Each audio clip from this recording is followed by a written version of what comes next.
Right, good evening everyone. Welcome along to this evening's Institute of Historical Research, Transport and Mobility History seminar. It is nice to have you along for the first seminar of the 2022-23 season. My name is Mike Esbester and I'm one of the co-conveners. I will be your chair this evening and I'll do my best if my internet doesn't drop out, but we have a contingency in case it does, as it's shown its wants to so far. We've got Lewis on the technical stuff. Yeah, I was just waving in the top left corner because that's where he is on mine. Of course, somewhere different on yours. Thanks very much. And also we have Charlotte Matheson along as one of the other co-conveners. You're all very welcome as always. Before we get started with the session proper, a few quick announcements to make. On this coming Saturday, that's the 15th of October, there's a film screening at the Birkbeck Cinema in central London of a film, The Forgotten Space. This is part of a workshop on infrastructural narratives. So kind of exploring spaces and experiences created by infrastructure like road and railway bridges, dockyards, airports, and so on, and the impacts they've had upon people. The screening is publicly accessible, so everyone is welcome. If you can get physically to central London for 4 p.m. on Saturday. I will try and dig out the link because I had that for you and share that in the chat. There will be some discussion as well as the film screening as well, so that might be of interest to some of you. You will know if you go and check that link that the ticket sales are closed. I have asked about this, but it does have the details of the location and the screening and the plan of action for it. So if nothing else, you've got some details, and I think probably contact details to the organisers there.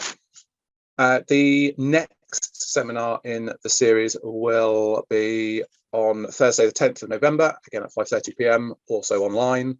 And Trish Bidar from Northwestern University will be speaking to the title Are Petticoats Up Above Our Knees? Pedestrian Adventures in 19th Century Diaries. So thinking very much about everyday women's walking in the 19th century. So that looks like it's going to be really exciting. And great, Lewis has put the link in the chat there. So again, please do register for that and come along. The third announcement, we are now going to be moving to trial a hybrid model for these sessions. So the third seminar in each term's block. So in that case, it'll be the December seminar in this current block will be hybrid. So we will be meeting again at the Institute of Historical Research for those of you who can and want to get into central London.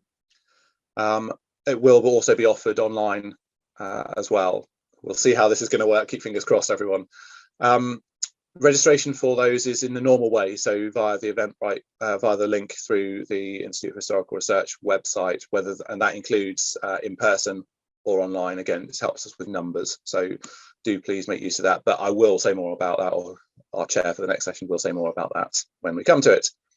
Final bit of housekeeping is please, whilst Melissa's giving the presentation, do please keep yourselves on mute.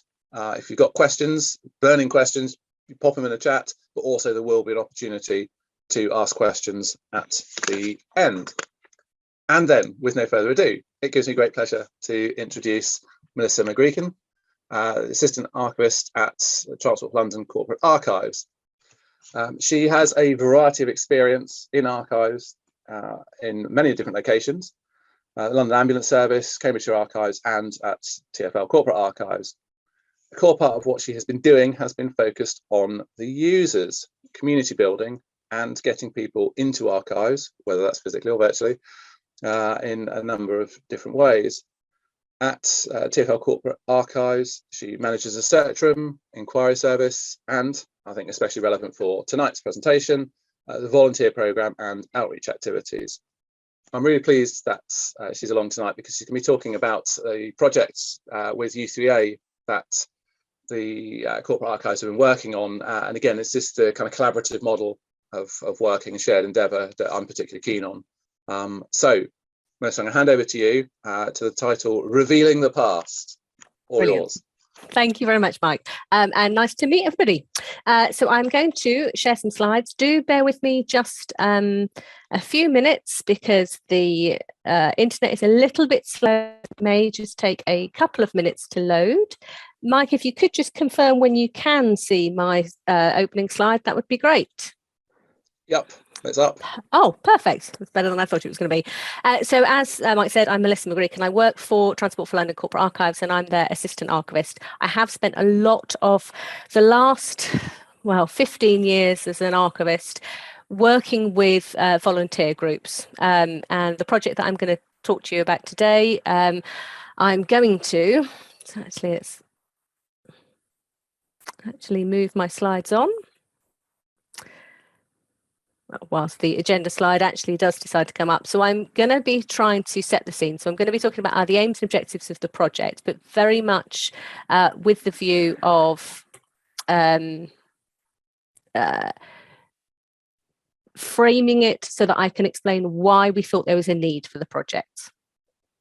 Let me just refresh them. Hang on.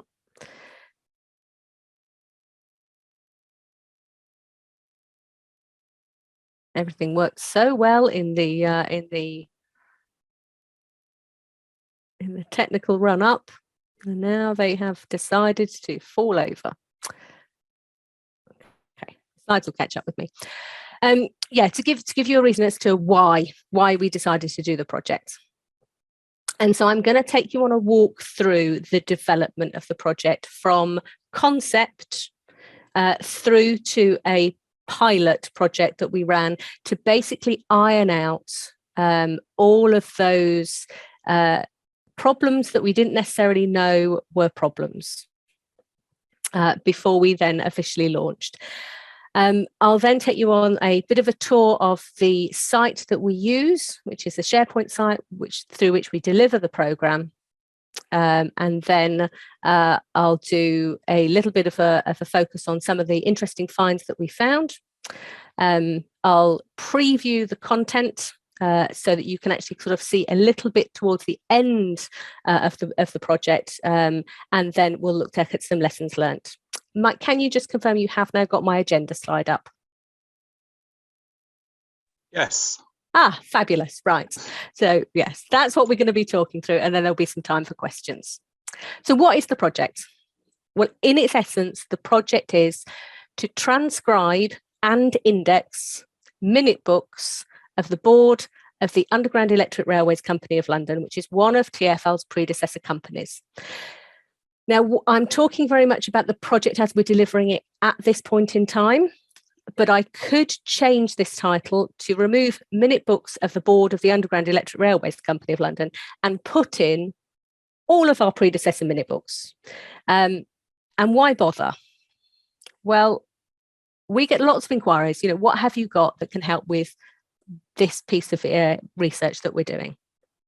And one of the things that I say to probably between 10 and 15% of everybody who comes to us is, in addition to material that we have within our collection on site in Stratford in East London, which is where we're based, a portion of our early collection is on deposit with the London Metropolitan Archives. So I spend a lot of my time saying, oh, you may actually want to access this part of our collection, which is available. Here are their contact details. You need to contact them and go to their search room, or here's a link to their catalogue. Similarly, I may sometimes be a little bit more helpful, and I may actually guide them towards a particular section of the collection. But one of the problems that we have, and it's the same problem that lots of researchers have, is that I can only frame my advice in very generic ways. So you get lots of, it might be worthwhile checking whether any original report was produced. If such a thing existed, I would expect it to form part of this particular collection. But please be aware, I have not used these minute books extensively. So the above recommendation is a hunch and it may prove inconclusive. So I have to kind of frame that. And the reason that I can't be more particular in my recommendations to people is because of the existing finding aid. Now, it's a dangerous path for me to walk down to sound like I'm criticising another archive. I am not in any way, shape or form. And I'll have a quick look at some of the positives and negatives of the existing finding aid, which is their catalogue. So this collection was deposited with the London Metropolitan Archives in 1975. It comprises the early minute books of those independent rail, bus and those umbrella companies from the 1850s through to 1948. The reason they were deposited in 1975 is because there was no corporate archive. And realistically, the LMA can provide a much better user service. You know, they can provide an on-demand service. Their search room is much bigger. So it doesn't make any sense for us to physically take them back into our collection where my search room fits 4 people. But if we look at their catalogue, it's got strengths and it has weaknesses. Now, its strengths are in the way in which it has been structured.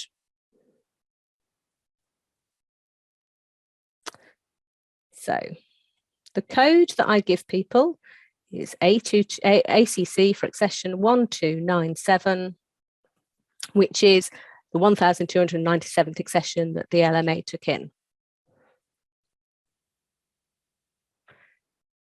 The collection is structured so that there is a sub-funds for each of the individual companies that falls under the eventual umbrella of the London Passenger Transport Board.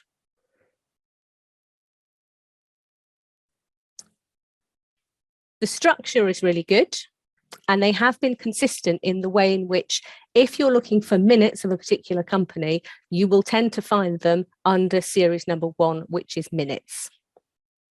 It's also, if we have a look at one of the companies, they have also spent quite a bit of time undertaking an administrative history to a basic level for all of those companies. So it's quite good on context. And once you know how to navigate it, it's very easy to work out whether or not something exists. But where it's problematic is in the file and item level descriptions. And the best way to show you is to do it. This is a full export of the catalogue. So for every item, you have a reference number, so you can request it. You have a basic title, which in this terms is called the description, and you have covering dates. You have nothing at series level or at file level that explains what sort of content you will find in there.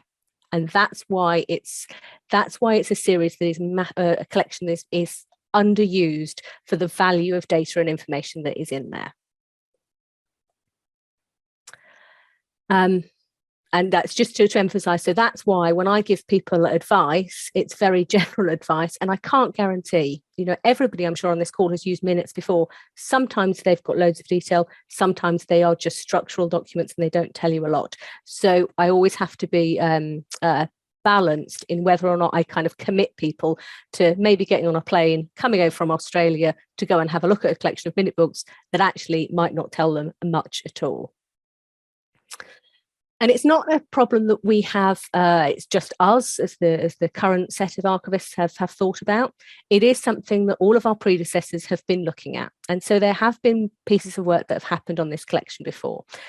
When TfL archivists have done research on the collections before, if they have gone over and used something, they have created a better file level description. So you can't see the detail up here, but this is taken from our online catalogue, and it does have some more details about one of the minute books from the London General Omnibus Company. It tells people how many minutes they'll find, it tells people how often the minutes are taking part, and it tells people the regular items of business that are in there.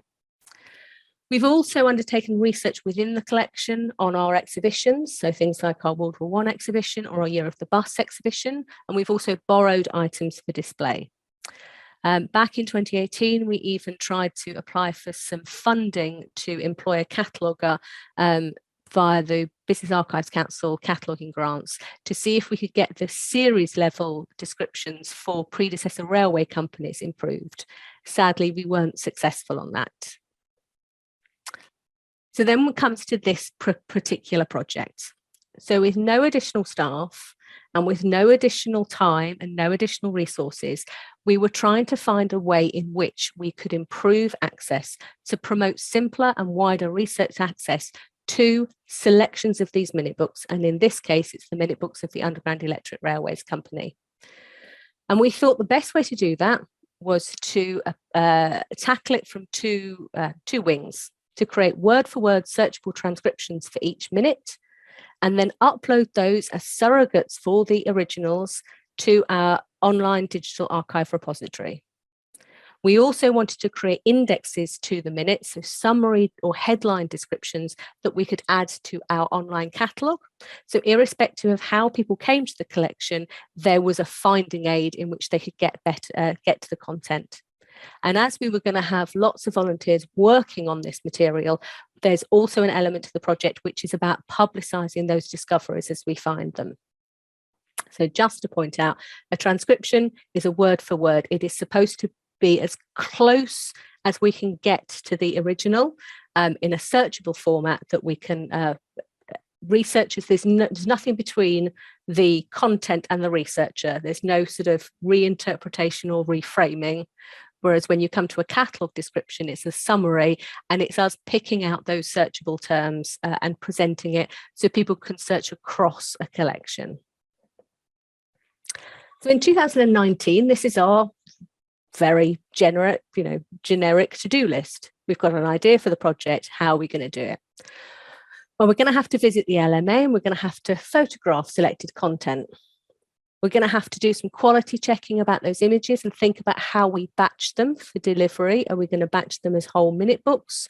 Are we going to divide them and subdivide them into sections of minute books? Are we going to do it by page?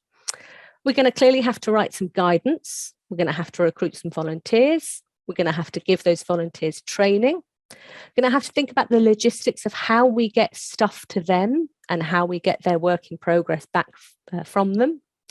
The volunteers will clearly do the majority of that work, but they're going to need feedback. So how are we going to deliver that feedback? At this stage, we are thinking very much that the archivist is going to be that final line and is going to be the person who checks all of that work. The archivists themselves will then have to upload the content as it's created to what is in 2019 a theoretical online digital platform. We don't have anything up and running that we're using at that stage. We have ideas, but we don't have an end product. And then brilliant, the project will be complete, it'll be an amazing success and everybody will be happy.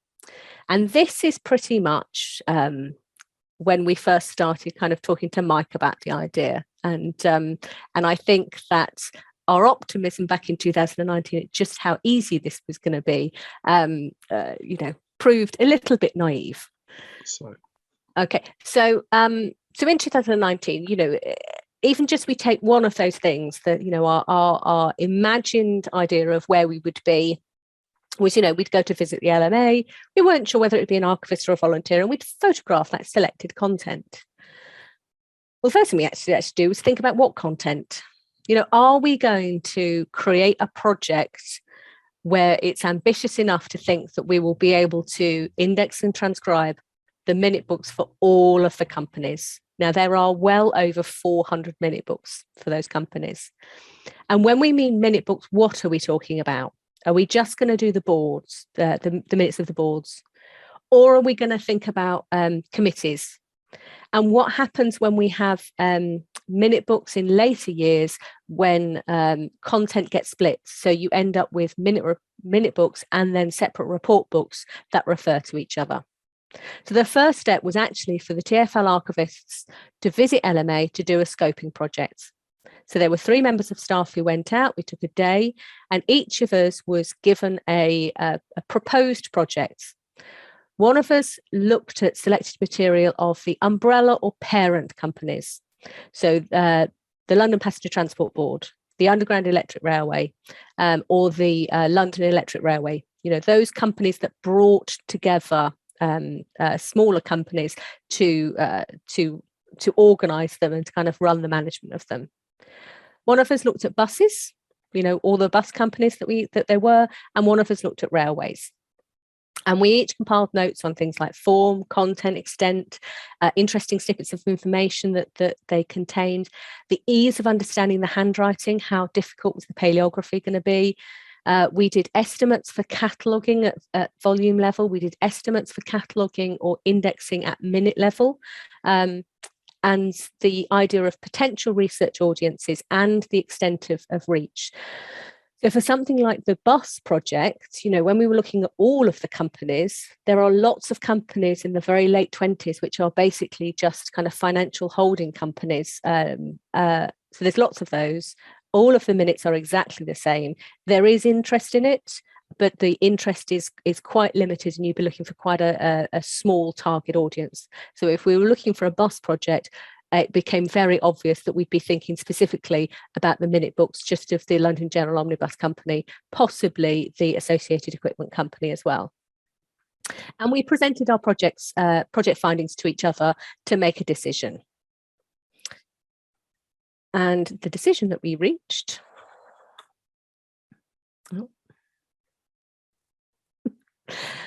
was that we would focus our project on one of those parent companies. And we chose the London Electric Railway Company from 1910 to 1933 because there were only 5 minute books, so it was an achievable whole set of material. It's covered the relationship with individual companies, so we might be able to do some comparative work of what the parent company documented in their minutes versus what the individual companies actually documented. The handwriting was simple, and so we thought that we'd be allowed to test our process without the added complication of kind of having to think about delivering in-depth training on interpreting handwriting on paleography. But we also wanted to explore how far this would go. What would happen if we looked at the minute books of the LER and actually they were all a bit dull? So we wanted to give ourselves another path that we could possibly go down. So we added 2 volumes of the early minutes of the LGOC from 1858 to 1862. They were a different format, so it would help us think about whether or not we just needed one guidance document for the whole project, or whether or not we need to spend time creating specific guidance documents for each different set of minutes. And it also added in that difficulty of paleography and the language used. We then set about gathering the metrics to create a project plan. And this is when we made contact with the University of the Third Age. We needed to test the idea with them and gauge whether or not there was a potential support network to help actually do the work and deliver it, because that had to be factored in to think about how possible it was to achieve things. If we were just going to do it in-house with our existing volunteers, then we couldn't necessarily be as adventurous as we wanted to be. If I've only got 8 in-house volunteers, I'm not going to be able to, within a year, catalogue and index and transcribe the contents of 7 whole minute books. We carried out visits to the LMA to photograph selected content to work out the logistics of it. How are we going to do it? How long is it going to take? How many books can you get through in a day? Now, you can photograph 2 volumes in a day, but you'll have a very sore lower back. So the idea is that you'd go for a session and you'd photograph 1 volume in a day. So that's 7 days of the archivist's time straight away. How long was it going to take to do the image processing? And that worked out about 1 volunteering day, because it was a simple task, so it was able to be undertaken by in-house volunteers. Format decided by allocation. How are we going to allocate this work? How much time will it take? So are we going to allocate a whole PDF for a whole volume to then allocate that to an individual volunteers, or are we going to subdivide it? And if we need to subdivide it, that's going to take much longer to process each volume. So we did decide to PDF each individual set of minutes within a book into a document on its own. So there are about 125 minutes within each minute book. So it takes about 1 hour to 2 hours for somebody to go through and create those PDFs. We needed to do lots of test transcriptions, samples taken from each of the different minute books, and notes taken on our process. And we did that very much through track changes. So, you know, I transcribed things and then I wrote notes about my rationale. Why am I doing this? Which I then talked through with my colleagues so we could create an agreed guidelines, an agreed set of standards for ourselves. I did the same with the catalogue standards, so the indexes that we were created, and test those above. And then I took all of that and I wrote version 1 of the transcription and indexing guidelines. There's also the logistics of how we were going to deliver this to people. You know, are we going to email individual volunteers out individual transcriptions that they need? Are we going to be able to use something like a WeTransfer platform to send material out to people? And this meant that there was an upside to lockdown, because at this stage we think that we're kind of nearly ready to go. You know, the content is ready to go, the standards have been agreed, we've decided we're going to use SharePoint, and we've branded it as our way of sharing information between us and our volunteer set. And so in March 2020 we all stopped working from home. And I've got an existing set of a test audience. I've got those volunteers that come in on a day-to-day basis, volunteering in our search room, who I can basically just do a quick test with, make sure that my rationale makes sense. Now this link, if it will open.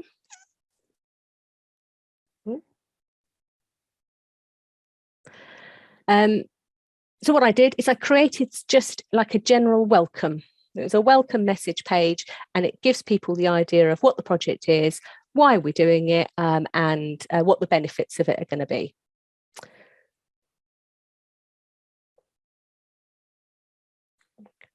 So it tells you, welcome to this particular project. Why are these minute books interesting and what do they contain? It's that little bit of a sell to the volunteers so they know why it is we're asking them to do it. On the site itself, I created a folder where I put the stuff. I put those original photographs that we'd created. I created a folder where they would then save their work and those all-important guidelines. Now, I won't open them now because I'll open them when I do a tour of the site. But just a quick spoiler alert. I'm not sure if you can see that phenomenally well. It's their version 3 of the guidelines. This is not the original version of guidelines that I sat through and showed Mike through back in 2019. They've changed quite considerably since then. And what happened is that actually I then got sent on furlough for about 9 weeks. And I'd uploaded all this stuff. I sent links out to our existing volunteers. And when I came back 9 weeks later, unsurprisingly, not a lot had happened. I had an inbox full of, I don't know how to log into the site. I'm not really sure where I find this. Oh, I think this is a bit too complicated for me. It's not my sort of project. I was lucky of the 14 existing in-house volunteers that I sent material out to. I was lucky, and 2 of them did kind of brave it. So one of them started some work on the LGOC minutes.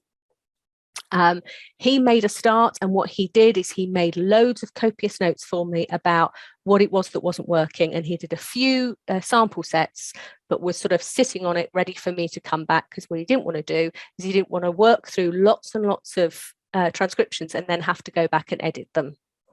The other volunteer who started working through the minutes of the London Electric Railway Company did something similar, but what he did is he worked through his transcriptions. He made his own decisions about what he was going to do and why he was going to do it, and he documented where he'd done those things, so that if when I came back we would talk about it and reach an agreed standard, he would then go back and make those amendments. But I was incredibly lucky that I had those 2 volunteers who kind of weren't bothered about doing something and helping refine a process. And this is when the University of the Third Age then got back in contact with us. And I will let Joe Walters tell you a little bit about their involvement. Don't worry, it's not 8 minutes. I'm just going to show you a section of it.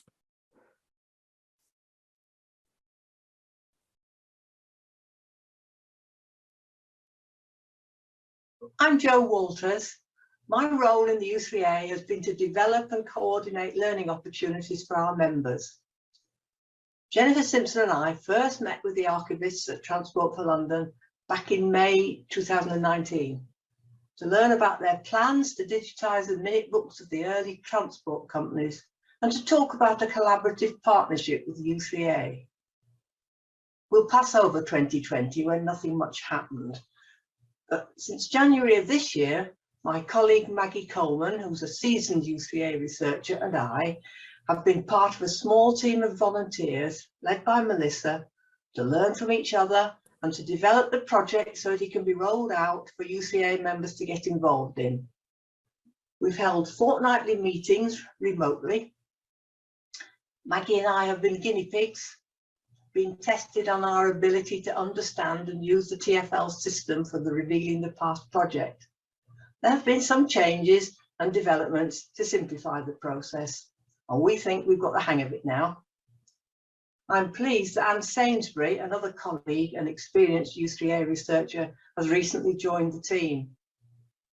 We're a friendly bunch, and we're now looking for more volunteers. You don't need any particular experience or special skills to take part. Everyone will be offered as much training, support, and encouragement as they need. And any time commitment to the project will be extremely flexible. Our plan is to form small teams working together to make the contents of these minutes available to the public for both general interest and research. So the full video features all of the 5 volunteers who helped to pull the project into something that could be delivered. And it was put together for our official launch event at the beginning of 2022. So what we learned, and very much what I learned by working with this small group of volunteers to help design the project so that we could deliver it, is humongous. You know, I'd written guidance based on kind of the doing and the standards. And well, the feedback I got was, we need more guidance. We need more examples. And the more test transcriptions that they did during the course of the pilot, the more evident it was that our simple kind of type what you see instruction wasn't quite as simple as we thought it was going to be. You know, each volunteer gave individual feedback or asked individual questions. What do I do about this? So certain things that hadn't come up in our test transcriptions was, what do we do about tables? What do we do about insertions? How many different ways are there that a clerk can abbreviate things and using little symbols all over the place? To what extent do we want to, or do we not want to, add clarifications? There was also different types of guidance that was required, and a lot of that was to do with the fact that we used SharePoint as a site to deliver these things. How do I navigate SharePoint? How do I get started? What do I do first? What happens when I need help with handwriting? What happens, you know, what does this particular word need? There was also a requirement for guidance in different forms. We needed written guidance, but we also need that was embedded into the site. We needed step-by-step demonstrations. We needed documents that could be downloaded so that people could print them. And we also needed videos. It also became obvious that we needed to develop resources that would support that guidance. And so we have developed a glossary of terminology and a who's who that's developed during the course of the project, so that when people have those questions about what does this word mean, there is a single source document that they can go to, or a place in which they can ask, what does it mean? And then we can actually add to that glossary. We'd envisaged the project as very much self-sufficient. We'd kind of thought that we'd be able to launch a project, put all of the content that was required in there, and volunteers would just follow the step-by-step. And the clear message that I got was, no, you need a face-to-face training element to it. There was also a feedback, don't give people everything all in one go. They want just enough content so that they can get started and they know why they're doing something. And there was a real focus on the importance of being able to get started really quickly. The number of times we looked at different ways in which we could provide training, and the more information I was giving, the longer the time period was between you signing up to the project and actually starting to get stuff. The reality was, after training session 1, we want to get somebody working on things. We had conversations and arguments about how we label stuff. You know, I'm an archivist. I was wanting everything to be called by its proper name and using archival terminology. And I kept getting responses like, why can't we just call the file minutes to be transcribed? Because that's what they are. There were things that I thought volunteers would really need to know about the context. And I was quite surprised by the sort of ambivalence. Why do I need to know that? And there were debates about what was important to them and what was important to us. We had quite a long discussion about why reference numbers were really important. You know, that was one of those things that I needed, from our perspective, I needed to make sure that everybody understood. But the volunteers were a bit like, well, it's just a whole string of meaningless numbers. We don't understand. There was a clear desire for a project roadmap with target dates so that they knew where they were in the process and what they were working towards. There was a demand for templates, you know, and again, templates is one of those conversations that came round because they wanted a template to work with. Our anxiety about using templates was that we didn't want people to be a slave to templates, you know, and therefore replicate errors because they were following the template and not the original. SharePoint is a solution, and sometimes it works really well, but it is a product that is not used by everybody, and our volunteers are mostly retired. So just the functionality of SharePoint has created issues. You know, how are we going to give feedback? It needs to be, with the U3A, it needs to be a learning opportunity. It needs to be something that people are developing. So there needs to be a process that is embedded so people feel that they are getting better at things. We talked about project flow. So what thing are we going to do in what order? I think when we'd first envisaged it, I'd give them training on indexing and transcription at the same time, because then they could work on the same transcript and design and create 2 outputs, saving time. The reality was the instructions we were giving about transcription were counter to the instructions we were giving on indexing. And so what I was ending up with was transcriptions that look like indexes and indexes that look like transcriptions. So we fully separated both parts of the project. It became really obvious that the archivist isn't going to be able to check everything. So we had to think about how we would build checking into the process itself. And then what was the hook? You know, at the minute they're working through on the pilot, we've decided on our content, but we're going to have to sell the official launch of the project to new volunteers. So how are we structuring it? What's the sell of it? What's the benefit of the particular section of material that we work on? And we were ready to launch at the beginning of 2020.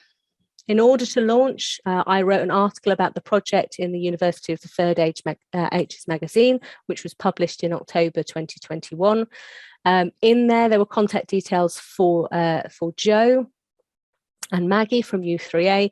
So they facilitated the sign-up process.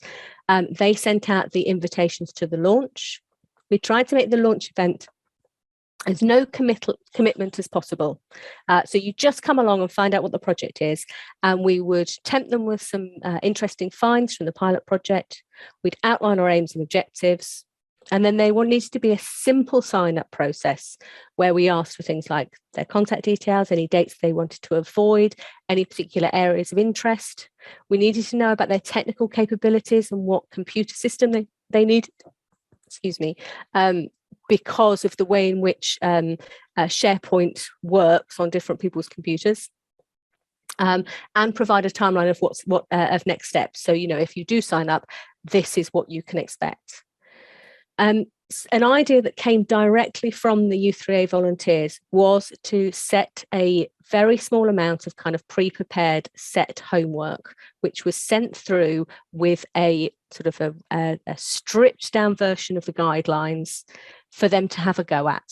And then they sent their homework into the University of the Third Age moderators, who basically looked through it, and they looked through it so that we could either arrange people into different groups based on ability, or we could do quite a quick assessment as to whether or not there were going to be people that this is just beyond, in which case we didn't think it would be fair to them or to the project to kind of take them on. So due to demand, we divided into 4 groups, and that meant that we had to do a training and a feedback session on a weekly basis for 8 consecutive weeks. And that did mean that of the 55 volunteers, a quarter of them didn't actually get to start doing anything for 6 weeks into the project. Their training session ended up being in March. So let's have a look at the site so you can judge for yourself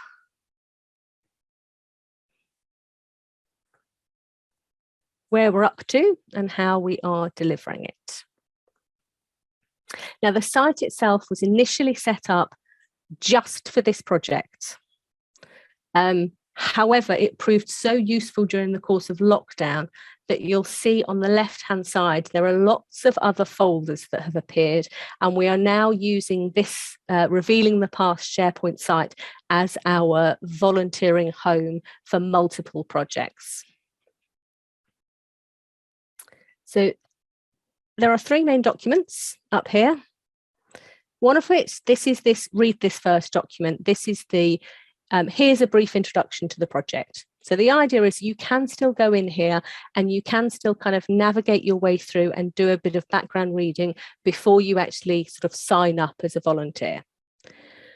There's also a navigation article, and that navigation article talks you through how the site is structured. It basically talks you through what I'm going to be looking at now.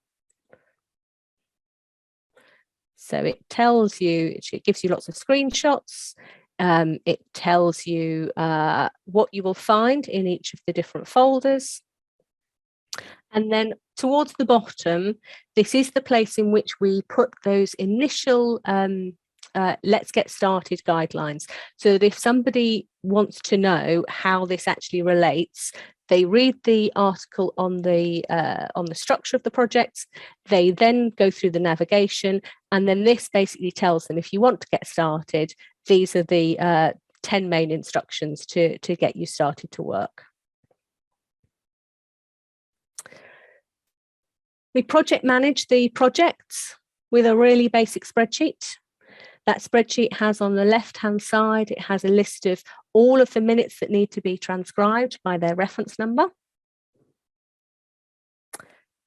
It has the name of the volunteer who has been allocated a transcription. It has a column that they complete when they say that they have finished it. There is a column that the transcriber checker goes into and says, I have now checked this transcript and I've checked it against version 3 in this case of the guidelines.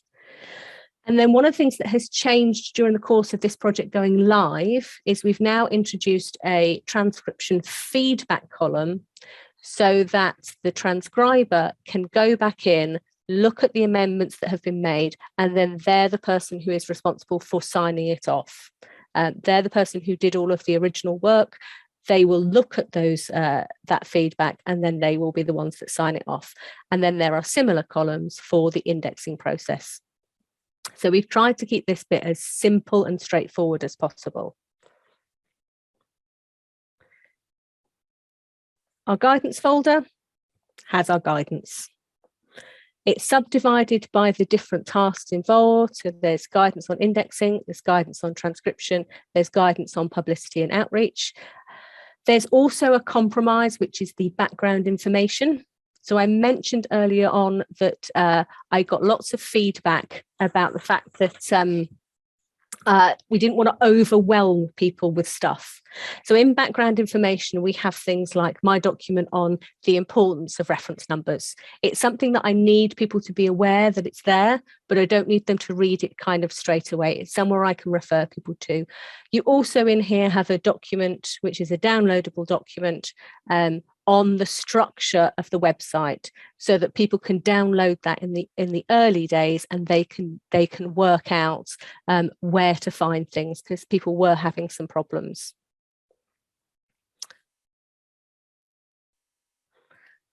So we have written instructions and we have video instructions.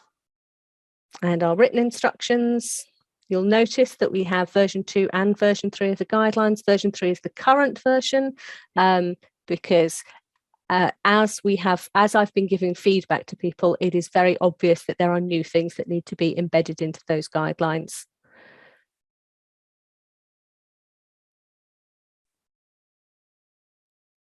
So the document is now 32 pages. It has everything in it from notes on the guidelines to basic instructions like type what you see, what do you do about font and titling your document, the use of correct spelling, what do we do about clarifications, and we embed examples into there. So, you know, type what you see, we will actually give you examples of what they look like. So for example, creating margins, that's what I want you to do when it comes to your margins. That's what it will look like in the original. That's what it will look like in the in your transcription.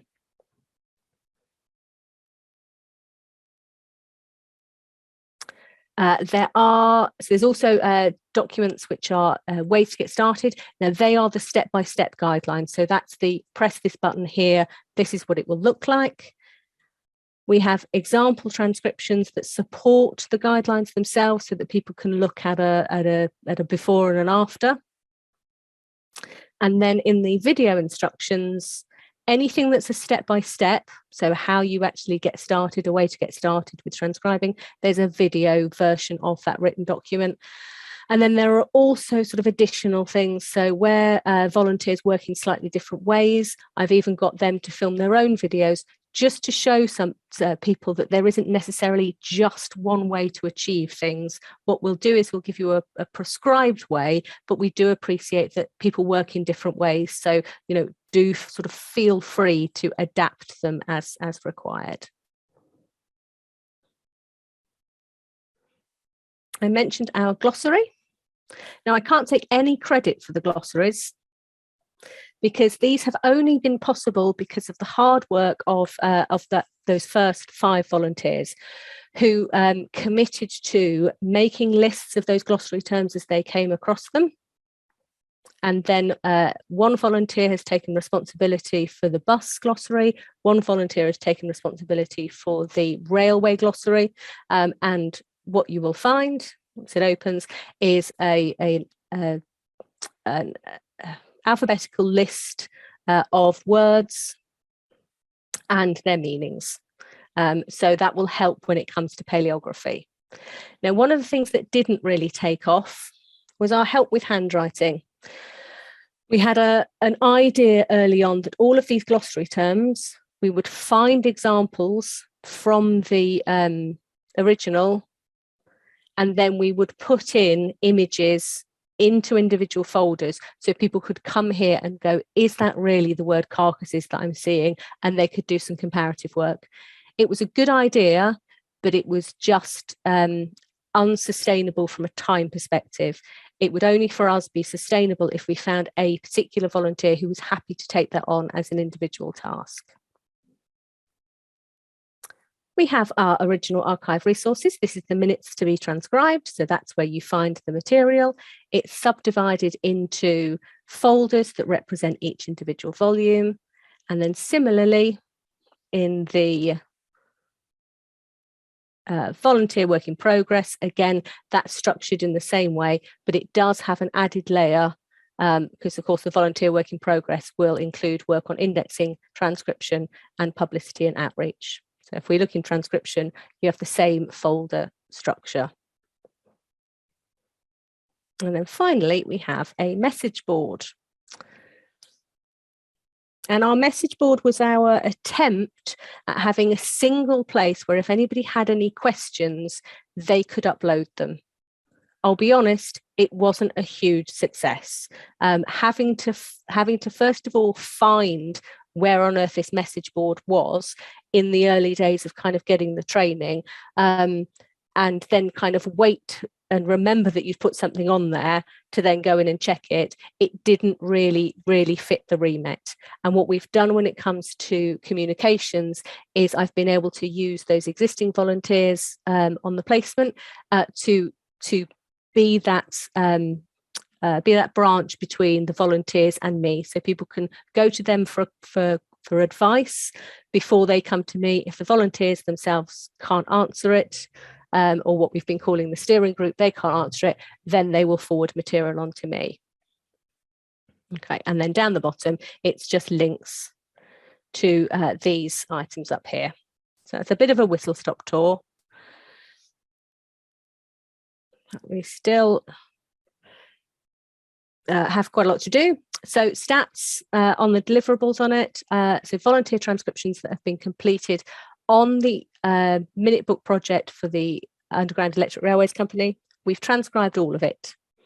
And most of it, with the exception of, I think, 60 items, and it's probably less than that because these are my stats from a couple of weeks ago, have had a second pair of eyes over them. So a second volunteer has checked them. We fully signed off nearly a third of all of the transcriptions. And by fully signing off, that means that I have created PDFs and they are ready for upload to the digital repository. I've uploaded a handful, and I've uploaded those specifically so that I can give you a bit of a preview as to what they look like from the public perspective. And then we had 54 volunteers who originally attended that launch event. Those 54 then did the initial training, and 45 of them became active transcribers. So we did lose a handful of people for various reasons, most of which were technical because of the site itself. Of those 45, 24 did the training for being transcription checkers. And then 16 of them have gone on to do the training for being indexers as well. Now we're about a third of the way through the indexing. They have finished book one, but I haven't checked it yet, which is why there's nothing along there. And so I haven't uploaded any of the descriptions to Calm yet, but I have done for the earlier project, so you'll get to see how that works. The metrics around how much time it's taken. Now, this is a conservative estimate, and this is for the pilot project plus the project for the minute books of the Underground Electric Railway Company. We've done over 5,000 hours of volunteering. And since 2019, TfL staff have invested, I've put, about 900 staff hours. That is a conservative estimate. And that's in the designing and the delivering of the projects. It's in the photography, the setting up the SharePoint site, the writing of the guidance, the recording instruction videos, the hosting minutes, meetings and training sessions, and that providing bespoke feedback to project volunteers. So it's quite a high staff to volunteer ratio at this stage. But the reason that we've committed the time to do it is because we do think that now we've got the site set up, the proportion of hours hours to volunteer hours will decrease because the infrastructure is there. It's just about the recruiting, training, and giving ongoing feedback and titivating with some of the guidance. This slide basically shows you all of the processes that are involved, from visiting the LMA to photograph, doing the quality checking of the photographs, creating the individual PDFs, uploading those PDFs, updating the task tracker with the new content, doing the recruiting and the training of the volunteers in transcription, allocating the work, the transcription happening, the transcription being checked, the final transcriptions being signed off, the recruitment of volunteers and training for indexing, the allocation, the volunteers doing the indexing, The archivist will actually still do all of the indexing checking. We need to think about catalogue descriptions for the whole volumes as well, which will probably be part of our placement programme rather than this component part of the project. Uploading those indexes to the catalogue, arranging the content so it's ready for ingest to the digital archive, and then uploading it. And there's some admin that needs to happen to make sure that the two systems can talk to each other before you run that system, ingesting it. And then here we have the research and outreach output for that material once it's online, before we return to the start and select the next content. And so let's see if we can have a look at some of the content that they have done. So if you haven't attended, we do quite regular sessions on it's that one there, sessions on updates and webinars. So we have recently launched our online digital archive, and it's here. It's called Preservica. If you Google TfL Corporate Archives online digital collections, it will come up. Now, when I ingest the content without having done anything with the catalogue, the way in which it will present is based on the basic metadata in there. And so that will mainly be the documents. Oh. So it doesn't present phenomenally at this stage because all you've got is a whole load of numbers. But once you get to the folder that contains the content, you have your original images, and then you have your full transcription. Now, the benefit of having the transcriptions up there is that you can use the search facilities here, which will search across the entire site, or search within. So because I have now navigated my whole way through and I've just got these two documents, I can search literally within that particular folder. But equally, if I want to go right back up to the top and I search within, it will search within all of this material. Now that's what it looks like when I just get the stuff in there. But once I have linked it to the catalogue, it will pull across that descriptive metadata that we have created for our catalogue entries into Preservica. So things will make more sense. So when it comes to you opening a folder this time, you will know what it is that you're looking at. You're looking at minutes of the London Electric Railway Company from July 1924 to 1925. That's the description of those minutes. When I then open that volume, I then get all of the individual minutes in there with their item level descriptions.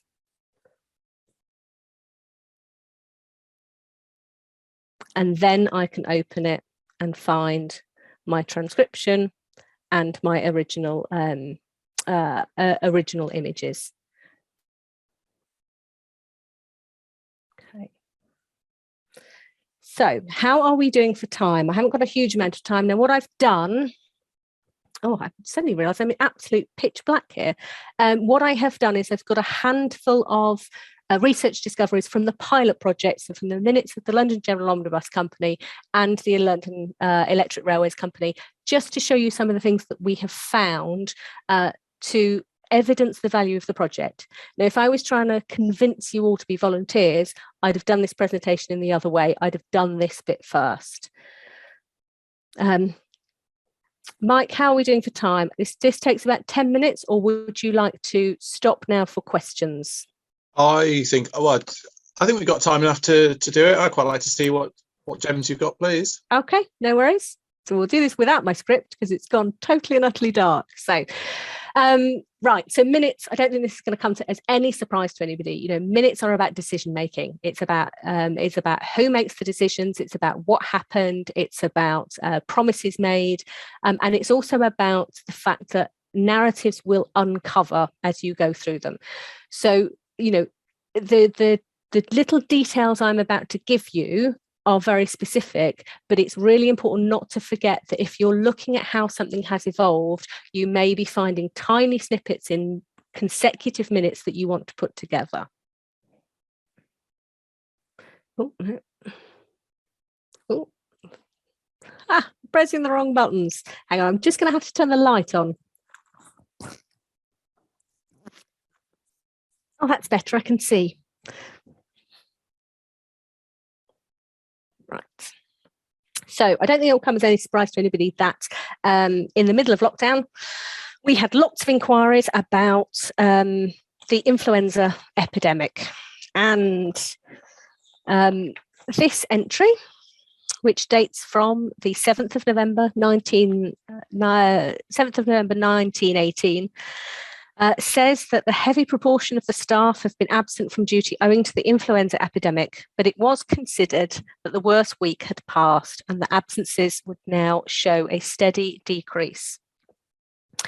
This kind of shows the importance of using resources that were created at the time or as events unfolded, because they wouldn't have known that the kind of the last, in inverted commas, wave wouldn't hit until April of the following year. And unfortunately, that had tragic results for many Londoners, including our staff. So this entry is from March of the following year, and it's about conductor Sire, who died on the 1st of February from influenza. He was only 25 at the time, and he'd been with the company for 8 years. And this entry is about the recommendation that there's a special grant of £5 that is made to his widow. It's estimated that in 1918 to 1919, flu cost the lives of about 225,000 people in Britain. And we were kind of expecting that we would find something about that. What we weren't necessarily expecting is that we'd find evidence of the impact of influenza in 1929. And lots of it is under traffic. So it was further reported in February 1929, that the traffic during January had been very poor, and this was attributed to the epidemic of influenza that was raging throughout London. By May, the company is considering an analysis of the sick pay payments for the 3 months ending February 1929, and then the later edition that is underneath looks again at the next 6 months worth of sick pay and how much that actually cost. Now, I'm sure all of you have used the equivalent of kind of inflation calculators, so just to give you an idea of how much £11,876 is being sort of lost in terms of sick pay at that time, is it's well over £500,000.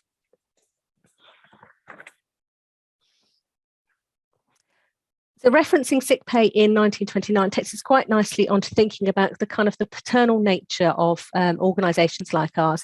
And so there are references to the National Insurance Act and the National Insurance Scheme of 1911, which I'm sure you know was a contributory health insurance that was set up by the Liberal government of Lloyd George. And it is, I would argue, one of the pillars on which our welfare state was built. This reads, in case you're interested, the Secretary reported that he had given an undertaking to the National Health Insurance Joint Committee that the company would execute a bond guaranteeing the minimum payments under the National Health Insurance Act as per endorsement of Form AJ5. What came before, and what were the responsibilities of organisations like ours towards their staff when there wasn't a state option? So we have some extracts from the minutes of the London General Omnibus Company here. So the one at the top is from August 1859, and there's a letter that's being read from Mr. Cloud asking for subscription on behalf of the Fulham and Hammersmith Dispensary. The Secretary stated that he had been informed by Mr. Hartley, the manager of the Brompton district, that the men in the company's employ received constant relief from the dispensary. So it was resolved that a subscription of £1 be made by the company. There are similar donations in the minutes to dispensaries at Kensington and Islington, and there are also subscriptions to hospitals, including the entry at the bottom there is a subscription to the Hospital for Consumption at Brompton. Interestingly, however, they weren't quite so forthcoming when they were asked for donations to make a contribution towards the National Memorial for the late Prince Consort in 1862. So as with our entry that relates to Conductor Sire, who died from influenza, the minute books, especially those of the LGOC, can often be valuable sources of genealogical information. And we can evidence that from grants to staff who died or were injured or who fell on hard times. The entry on your screen relates to the funeral expenses incurred in the burial of William Edwards, who was a horsekeeper in Hammersmith Yard. He was kicked by one of the company's horses and whose death resulted therefrom. It was stated that the widow prayed for the sum to be allowed to her and that the application was supported by the manager of the district. Inspector Pearce, who's an inquiry officer attached to the chief office, was disabled through sickness from attending to his duty, and he was going to be absent for about 6 weeks. He requested instructions as to what was going to happen with his wages, and at the same time recommended his case as one of deserving favourable consideration. His pay was continued until further notice. There are, of course, also claims that are made against the company for when people are injured. So in reference to the death of Paul Man Trago, who was reported as having been knocked down and killed in Bishopsgate Street. Mr. McNamara stated that some of the members of the inquest that he attended into this guy's death had spoken to him in reference to the employment of the man's son, who was only 13 at the time, who'd been left quite desolate. There were arrangements were made to take this man into the service of one of the factories of the company. The chairman stated at the request of the colleagues that he was employed in Bell Lane Depot in the harness department as a messenger boy at 5 shillings a week.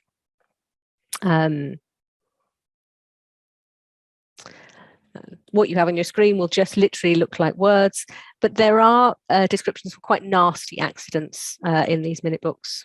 Now, what the stories that this one tells you is that a conductor had walked around to the front of a stationary bus to collect a fare from a passenger who had been sitting beside the driver. He tells the driver to go on, and he walks back without actually checking if anybody's alighting. A passenger from the roof of a knife-board bus, which is one of these buses here, is actually doing so. And he falls off the upper deck, but grabs another passenger to try to steady himself, and both of them fall off the bus. And it's the person who he grabs who breaks his collarbone. There are also other employees to think about. So the veterinary surgeon needs to be appointed. And it's resolved by the directors that they need to avail themselves of the most eminent veterinary surgeons connected with the veterinary college to take the general surveillance of the health of their horse stock, with the assistance of the veterinary surgeons approved at present engaged by the company, and that the secretary instructed to communicate with the principal of the veterinary college with a view to ascertain the terms on which an arrangement can be entered into. We also have some famous names. So this minute refers to the chairman congratulating Field Marshal Sir William R. Robertson, who's being honoured by His Majesty. And it's the award of the Knight Grand Cross of the Royal Victorian Order. Now, interestingly, Robertson, if you look him up on Wikipedia, he's actually the first enlisted soldier to have risen to the rank of Field Marshal. I'm sure Charles Holden will be a name that is familiar to people. So in these minutes from November 1928, you've got real details as to what it is that he's being paid and at what rate for what work. So if he is working on buildings in respect of which he accepts full responsibility, he will be paid at a rate of 5% upon the cost of which he is responsible. But in respect of works and buildings in which Mr. Holden prepares designs and sketches and remains responsible for the design only and not the working drawings, then he gets paid at a rate of 2% of the cost. And there are some of the stations that he has drawn. We've also done some fun things, like we've looked at the previous names of stations. So if anybody does actually know what the original station names for Marylebone or Lambeth North are, which were changed in 1917, sort of do shout out now. They are Great Central and Westminster Bridge Road. And then finally, we come on to the big national event which these minute books actually cover, and that is, of course, the First World War. One of the things that's quite interesting is that if you look at the meeting before war is declared, which is held on the 16th of January 1914, it's just business as usual. We're looking at improvements, extensions, cash statements, accounts, traffic receipts agreements, and reduced fares for guides travelling with blind passengers. The very last item of that meeting says, unless the managing director finds it necessary to specifically convene a meeting of the board, the next meeting will be held on October the 19th. Well, unsurprisingly, it was deemed necessary for there to be a meeting on the 10th of August, which is 6 days after Britain declared war on Germany. And within those minutes, you have information about the transportation of soldiers and sailors in uniform on the network's railways for free. There are details of employees called up for Warsaw service. There's payment of salaries to officers called up. And there's also information about the support the companies might offer to dependents. The impact of the First World War on the employment of women is well known, and what we have looked for are, is that specific first-hand evidence. So in January 1916, the manager for maintenance and construction and the operating manager reported as to the steps which had been taken in the engineering and operating departments, respectively, to replace by female labour the places of those employees who had left on war service, and explained how that would be performed. By April 1916, there are 194 women being employed in the operating department, and by December 1916, I love the language of this one. In consequence of the considerable number of women clerks being employed in the offices, and the fact that the means of obtaining suitable hot luncheons in the neighbourhood of the offices is very limited, arrangement had been made to provide a luncheon club for the women clerical staff at a house which has been taken in Pennywern Road, Earl's Court. So what are the stories that we can tell? Well, the London Electric Railways Company were involved in protecting the artistic heritage of the country when the National Gallery requested and were granted use of the unused platforms at Aldwych Station for the storage of certain contents of the gallery. And the story of sheltering people on the underground isn't just a story of the Second World War, it is a story of the First World War as well. And we have multiple extracts from July 1917 to January 1918, which address the problems of managing the demand by the public to shelter. The company stations had been thronged with people seeking refuge when a bomb was dropped on the 18th of December 1917. So that's just some of the things that we found during the course of the pilot project.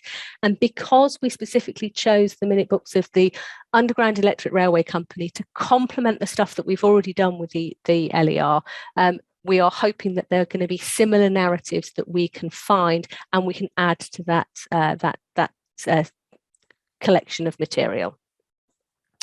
So lessons learned so far, and I'll go through this really quickly because it is still a work in progress. The project hasn't been finished. But I would say one of the things I have taken away is the demand for firm project timelines. People want to know right from the beginning what is expected and when they're supposed to deliver stuff. And therefore, regular updates are really important. I've been very honest about the expectations that are required of people from a technical perspective, because I simply haven't had the time to support people without that technical knowledge through the process. We tried early on, but it became really obvious that it wasn't going to be something that was pleasurable for us or for them. I'd say factor in time to review guidelines, make sure that it's not ever just an end product, because your new volunteers working on new content will uncover new questions and you'll have to think about how you update those. I'm now looking, now that we've got lots of people trained, I'm looking for ways in which I can get additional support from the volunteers. So, can these established volunteers take on mentoring or feedback or communication roles? I do need to keep a better track of volunteer hours, but to do it in a way that isn't labour intensive for the volunteers themselves. At the minute, we're doing publicity and outreach activity at the end of the project, but I do wonder if we can think about ways of embedding it throughout the course of the project rather than waiting right until the end. Building the project up, I've talked about mentoring, training volunteers as photographers. So now that we know our process for photography, maybe we can get volunteers in to actually do the photography as well as ourselves. There's the possibility now that we may be able to develop subgroups based on interest. So rather than just running the one project, we may be able to run 3 projects concurrently, kind of one on buses and trams, one on trains, and one on the overarching umbrella organisations. There's a lot of details of what I still do that I think can be unpicked if we have got volunteers. So that's something that we'll be thinking about doing. You may have noticed that the reference numbers look like they've changed when we've put them into the digital online collection. They are our reference numbers now rather than the LMA's reference numbers. So that might be something that we want to think about. And again, to simplify the process of putting things into the digital collection, can I restructure how I get people to save things onto the website, onto the SharePoint site, so that I can upload direct from there? Next project rationale, we need to think about what the next project is going to be. How are we going to sell that? That's something that we haven't thought about yet. Is it going to be beginnings? Is it going to be something that's train focused? Are we going to try and pick up the LGOC? Technical things, small things like template design, the amount of administration that glitches in templates have created. I'm sure that there's a way in which we can make them more fit for purpose. And then alongside this project, we have also been looking at AI products like Transcribus to see whether or not we can replace fundamental bits of the project with something like Transcribus and then get the volunteers to check.